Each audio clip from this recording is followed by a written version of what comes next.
Today's topic is about the World Bank. There's some discussion about whether it should focus on quality or quantity, and that's where we are going today. Hello, everyone. It's good to be with you once again. Today, I have with me Andres Liebenthal, who worked for the World Bank for several years, many years, and is now a retired staff member. So, Andres, please begin by telling us something about yourself. Sure. My name is Andres Liebenthal. I retired from the World Bank 15 years ago after nearly 3 decades as an economist and an evaluator, mostly working on energy and environmental projects and also many studies. And prior to joining the World Bank, I was with General Electric and a company called TRW, mainly working on energy projects. Okay. After my retirement from the World Bank, I've been a consultant, mostly for the bank's independent evaluation group, on a variety of projects and sectors and country-focused evaluations all over the world. Okay, thank you. I just want to add that Andres was the first staff member who took me seriously and got me my first consulting assignment. So I owe him a lot because I had no links to the World Bank at all. And for reasons I still can't understand now, he just decided to recommend me for an assignment about which I knew nothing. But let's leave that aside. So Andres, we have a very interesting topic that you have proposed. What led you to this point about quality versus quantity? Yeah. So recently, a friend sent me a blog by a senior fellow at the Center for Global Development, which is a respectable, famous think tank in Washington. And this blog provoked me to reflect on the constant issue of the trade-offs between the quality and quantity of effort, of objectives facing a development institution such as the World Bank. Basically, the blog argues that if the World Bank is going to take a greater role in financing climate change, mitigation and adaptation, as it is expected to do, and it's committed to do, it will need to reduce the bureaucratic costs associated with its lending. So let me just add that this think tank is quite heavily full of ex-World Bank people, so that they actually know the World Bank. Is that correct, Andres? Yes, and also the blogger himself is a World Bank retiree, I think. And yeah, so they are not outsiders who are writing about the topic. And by bureaucratic costs, you mean the overhead, how long it takes to get things done? What is this bureaucratic costs? Well, the bureaucratic cost, of course, is a very generic term, but in this specific blog, the term is used to include the cost of implementing the bank's environmental and social safeguards, which some estimates suggest can add up to 10, in some cases more, of 10% of, to 5%, maybe more of total project cost. And it's also often the cause of extensive delays. Okay. And the blog also uses the term to include the cost of meeting the fiduciary requirements, project management requirements, and procurement rules. Okay. So that, of course, all add to the cost and time associated with dealing with the bank. On top of all of this, the blog also applies the term bureaucratic costs to the bank's practice of dispensing policy advice and also project design expertise. That is, it's used as an umbrella term for all the hassles of dealing with the World Bank. Okay. So what's the problem of reducing these hassles, these bureaucratic costs? Do they have some benefits, or are they just meaningless costs? Well, let me conclude with the punchline of the blog is that because of all of these so-called bureaucratic costs, there's a strong disincentive against borrowing from the bank or the bank financing of plain vanilla infrastructure projects that would be needed to mitigate climate change. And as a result of that, the bank's financing of infrastructure projects has declined as a share of the bank's projects of all bank financing from about 40% to 20%. And in terms of the lending volume, the amount of money that the bank is supporting infrastructure with, the trend has also been downward over the past decade, from about 15 billion per year to about 6 billion per year. So this is what's bothering. So yeah, the trend is real.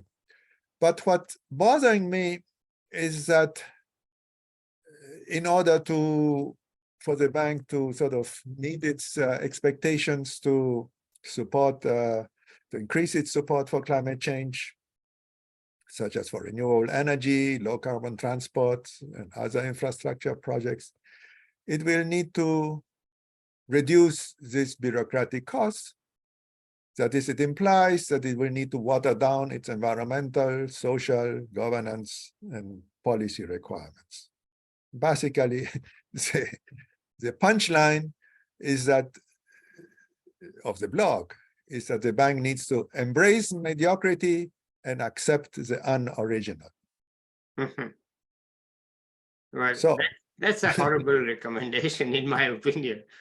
Well, that's what triggered me to just propose, it's really provocative to see such an argument being put forward in a serious way by an otherwise serious institution, right? This think tank, which is, as we said, quite knowledgeable and understands it well. So I worked for, decades on dozens of energy and infrastructure projects. Of course, I learned a lot about the costs and challenges associated with implementing the bank's environmental and social safeguards, which are, no joke. The bank takes them seriously. They're really required and checked. There's a whole, framework to make sure that they're complied with. And as well as the other, governance add-ons that we pursue in order to help our countries develop. Yeah, no, I'm with you on that because, I worked for the World Bank and I found it impossible to work for other institutions, mainly because they just have embraced mediocrity.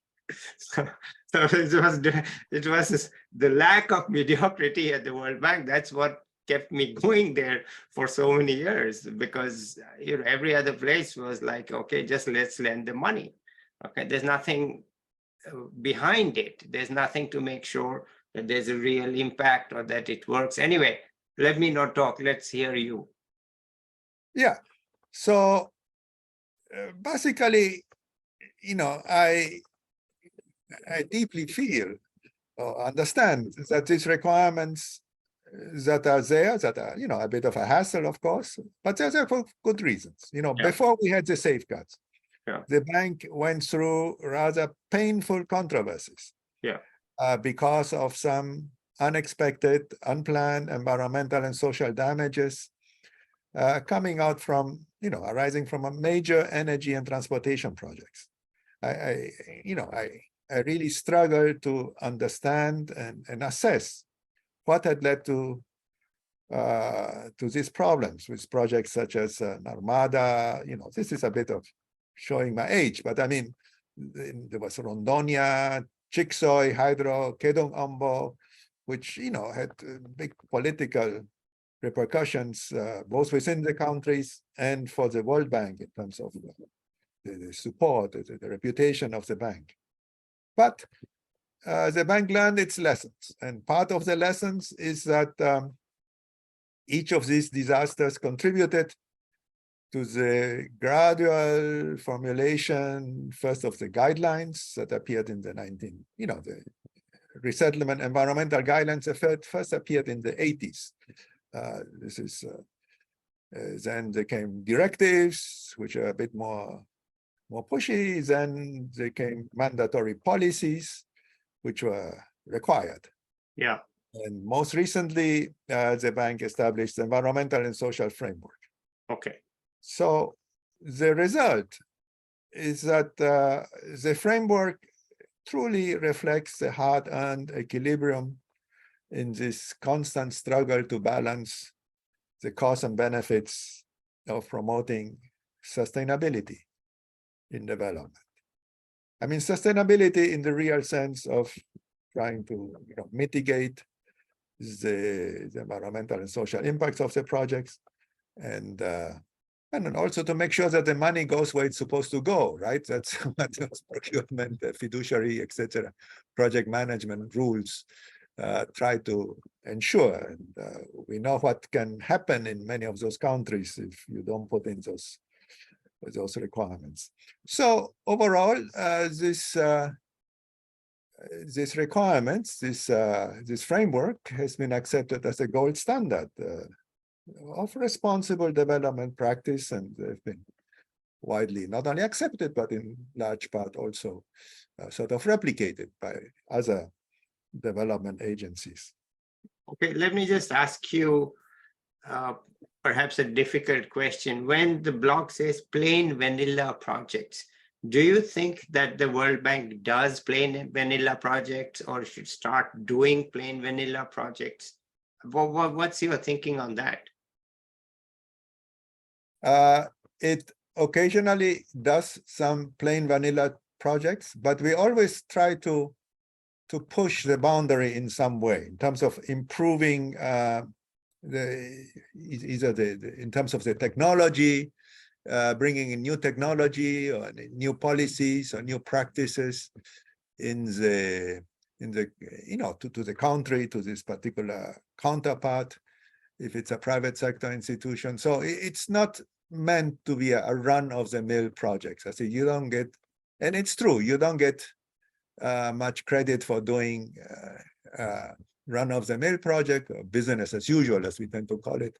Yeah, it's and you get quite a bit more, kudos and satisfaction also from pushing, helping the country. That's the meaning of development. Is you don't do the same usual, but you try to move the country forward in everything.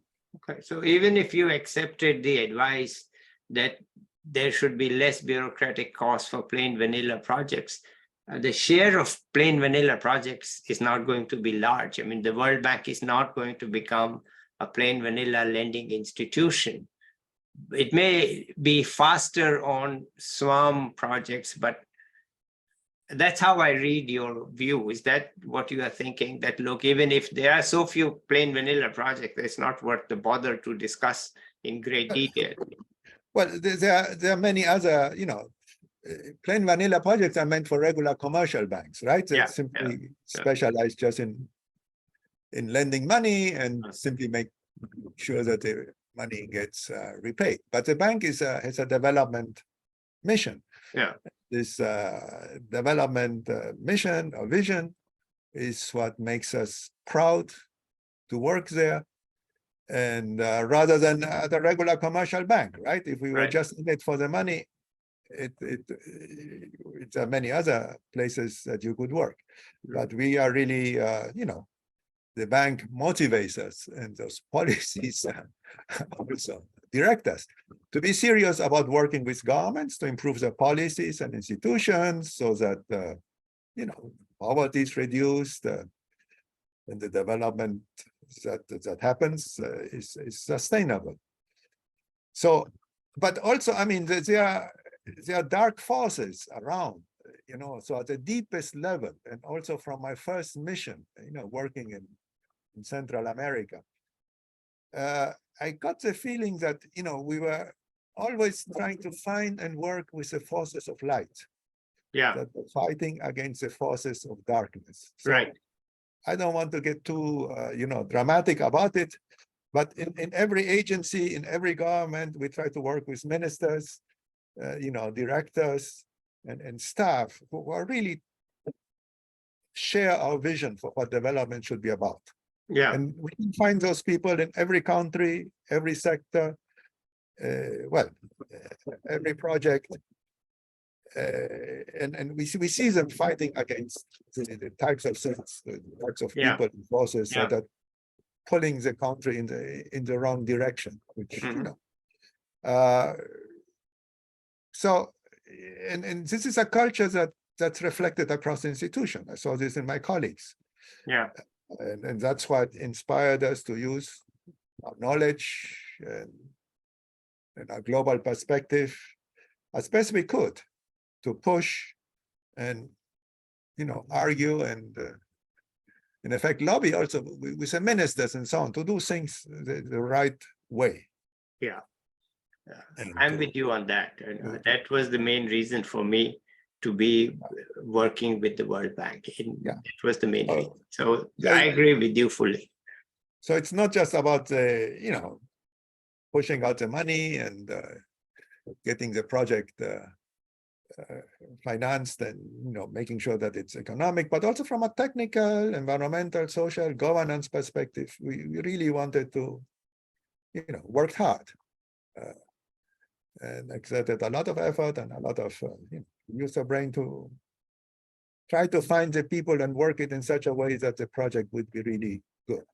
Okay, Andres, thank you so much. Any last thought you have before we end this discussion? I think we have discussed it quite well, but any further thoughts you have about the World Bank or anything else related to climate change, adaptation, any thoughts you have you'd like to share? So, as I said, my bottom line is that I doubt that the motivation would have been the same if the main objective had been to, focus on plain vanilla projects, embrace mediocrity, and accept the original. It would really, wouldn't even attract the same caliber of staff, and it wouldn't, really justify the privileges that the bank has and the leadership position that it has in the development community if we were go down that path. Yeah. So please, let the bank continue to insist on its quality premium and its transparent and comprehensive approach to environmental, social, and governance issues, even if it comes at some sacrifice to the volume of lending. Financing may change. After thank you. Your message is very clear. For this 5% or a bit more in some cases, in exchange for reasonable assurance that the most environmental and social impacts will be mitigated and most of the funding will go to where it's supposed to be. Yeah, so, looking at it just from the cost point of view is not enough. You have to also see the benefits it brings. And when you look at the benefit, these are not meaningless, trivial, useless costs. These are costs which bring some benefits too. And I agree with that. So the benefits are more than the value of the costs. So it's worth it doing it, right? Yeah. Okay. All right. Let's end in agreement. And I hope you'll be back for another topic on which you have expertise in the bank. And let's end this here today. Okay. Bye, everybody. And next time I'll be back with another expert, perhaps from outside the World Bank, to talk about various things. Bye for now.